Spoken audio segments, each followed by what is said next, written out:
Hey everyone, this is Gita and welcome you all to my channel. আজকে ক্লাসে আমি তোমাদের সঙ্গে আলোচনা করব প্রেপোজিশন সম্পর্কে। বিশ্বাস রাখো, আজকে আমি তোমাদের এমনভাবে প্রেপোজিশন শেখাবো যেখানে তোমাদের প্রেপোজিশন কাকে বলে, প্রেপোজিশনের সংজ্ঞা কি, প্রেপোজিশনের রুলস, গ্রামার, নিয়ম এগুলি কি কি এ সম্পর্কে একদমই আলোচনা করব না। আমি তোমাদেরকে জাস্ট প্রেপোজিশন প্র্যাকটিস করাবো।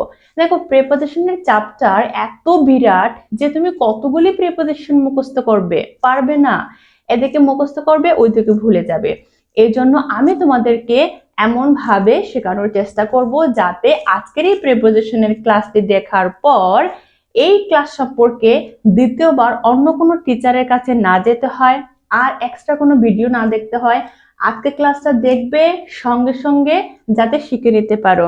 অবশ্যই তোমরা নোট খাতা এগুলো নিয়ে বসো এবং আমি কিভাবে এগুলোকে তোমাদের কাছে বর্ণনা করে বলবো সেগুলো মনোযোগ সহকারে অবশ্যই শোনো।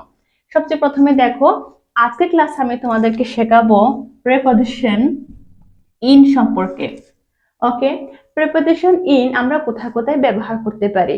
সবচেয়ে প্রথমে দেখো, প্রেপোজিশন ইনকে আমরা ইয়ার কিংবা বছরের আগে ব্যবহার করতে পারি।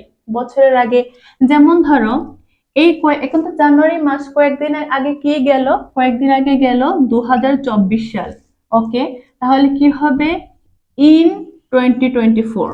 এটা 2024 কি ইয়ার, একটা বছর, যার আগে আমরা ইন বসাতে পারি। কিংবা ধরো ইন 1947, 1947 সালে, এখানে ইয়ার, তার জন্য প্রেপোজিশন ইন ব্যবহার করেছি। ওকে, এছাড়া ইন আমরা কোথায় ব্যবহার করতে পারি? ইন আমরা ব্যবহার করব মান্থ, মান্থ কিংবা মাসের নামের আগে। যেমন জানুয়ারি মাস, ফেব্রুয়ারি মাস। হ্যাঁ, আমি এখানে লিখে দিচ্ছি, যেমন জানুয়ারি, তারপর ফেব্রুয়ারি। ওকে, আমরা ইন জানুয়ারি বলবো, ইন জানুয়ারি, ইন ফেব্রুয়ারি। মাসের নামের আগে আমরা সবসময় প্রেপোজিশন ইন বসাই। ওকে, কিন্তু এছাড়া আমরা ইন আর কোথায় কোথায় ব্যবহার করতে পারি? এই ইন প্রেপোজিশনটিকে আমরা কিন্তু কোনো সিজন, সিজন যাকে আমরা বাংলাতে বলি ঋতু, কোনো ঋতুর নামের আগে আমরা কিন্তু প্রেপোজিশন ইন ব্যবহার করি। আমাদের দেশে কয়টি ঋতু আছে? 6টি ঋতু আছে। তারপরে যেমন ধরো উইন্টার, উইন্টার শীতকাল, ইন উইন্টার। অথবা বৃষ্টিকাল, বর্ষাকাল, ইন রেইনি। অথবা ধরো গ্রীষ্মকাল, কি হবে? In summer.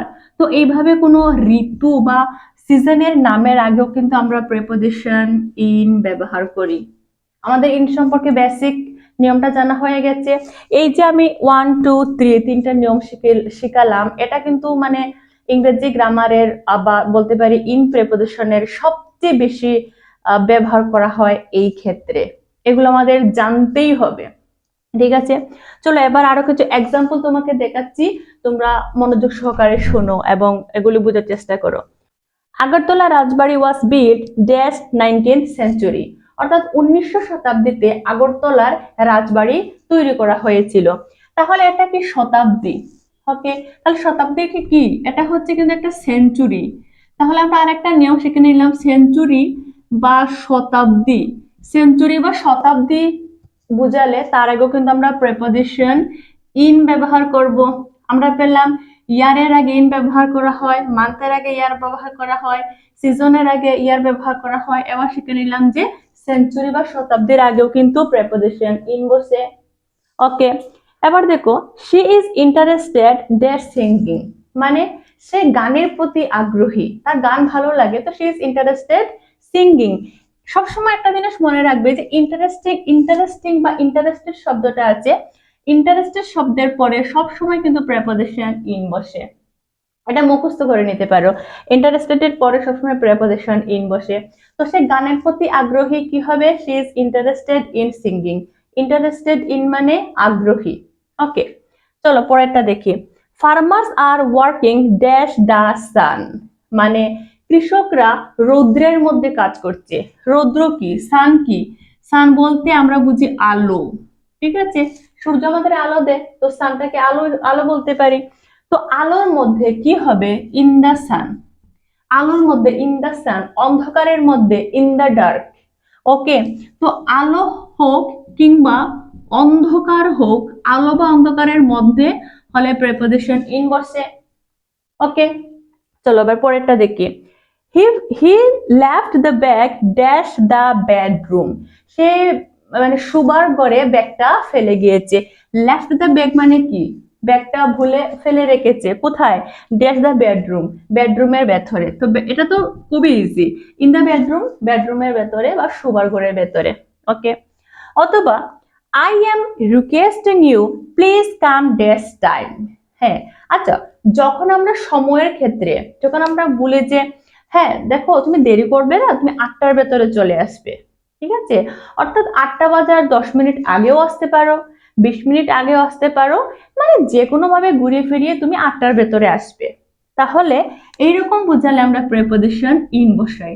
এখানে আমরা দেখো সময়ের ভেতরে, সময়ের ভেতরে বলতে আমরা প্রেপোজিশন ইন ব্যবহার করেছি। কিন্তু পরের সেন্টেন্সে সেম লেখা আছে I am requesting you please come dash time. এবার যদি তুমি বলতে চাও যে তুমি এক্স্যাক্টলি 8টার সময় আসবে, অর্থাৎ এক্স্যাক্ট বা খাঁটি যে সময়টাই দেওয়া হবে, 8টা বললে 8টা, 9টা বললে 9টা, যখন এরকম বুঝাবে তখন এক্স্যাক্ট সময় বোঝানোর জন্য আমরা প্রেপোজিশন অন ব্যবহার করি। ইন টাইম সময়ের ভেতরে, অন টাইম সঠিক সময়ে, এক্স্যাক্ট টাইমে।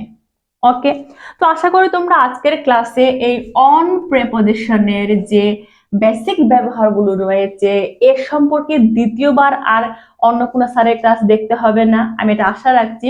যদি ভিডিওটি তোমাদের উপকারে আসে অবশ্যই একটা লাইক করবে, চ্যানেলে প্রথমবার হয়ে থাকলে now subscribe my channel to get more and more information from my channel. Thank you very much.